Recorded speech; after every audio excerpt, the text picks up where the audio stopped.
There seems to be then a dividing point between Harry Reid and Nancy Pelosi. What do you make of that?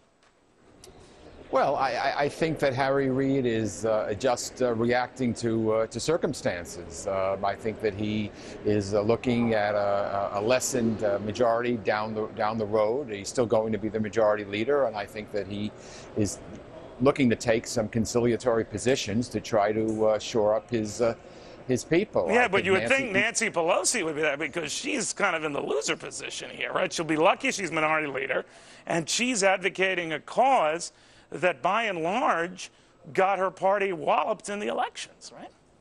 Well, I think there was many reasons why the Democrats got walloped in the elections. I think the unemployment was certainly the major issue, and I think health care was unpopular for whatever reason.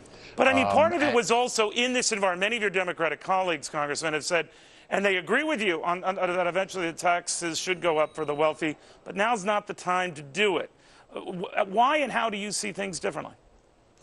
Well, I think it's never the time to do it if that's the position you're going to take. I mean, I think no, because we're still in a slowdown. I mean, you could do it when things are picking up, but you don't do it in a slowdown, right? But it's harder to do. It's easier to do, Neil, when these tax cuts have to be renewed. That's the time you do it. I've seen that you put things into play and you say, well, we're going to revisit it down the road when situations change, and that never happens. That's you know what worries me, Congressman, and you're a very honorable guy, and you always defend your position very eloquently, but I always feel there's a great more zeal to raising taxes than cutting spending.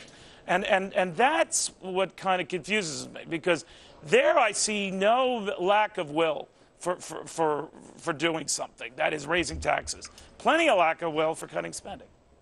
Well, the truth is, in my estimation, Neil, and you know I'm always honest with you, down the line we're going to have to do both. There is no way that we can sustain these deficits, and I think each side is going to have to give, because we are mortgaging our future with these huge deficits. And by the way, both parties are to blame. No, you're right about that. But Harry Harry Reid seems to be saying, and I know he's in the other house there, but he seems to be saying, you know, let's move past this whole Bush tax cut debate thing. Let's extend it for another couple of years.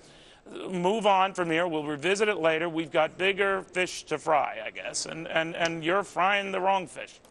Well, here's my proposal. I'm not for tax cuts for millionaires and billionaires. I'm for tax cuts for the middle class. Why do you always call them millionaires and billionaires? In your very district, Congressman, there are people earning a couple of $100,000. It might be a cop and his teacher wife. And I doubt they see themselves as the great Papon crowd. No. Well, you and I are going to agree on this, Neil, because when the president came up with $200,000 for a single and $250,000 for a couple, I said that it should be higher, because in New York, in high cost of living places like mine, you're absolutely right. I agree with everything you just said, that you could have a fireman and a teacher, and they could be very much pushing that limit. So I would feel comfortable with raising that to $500,000, or I would even go along to raising it to $1 million.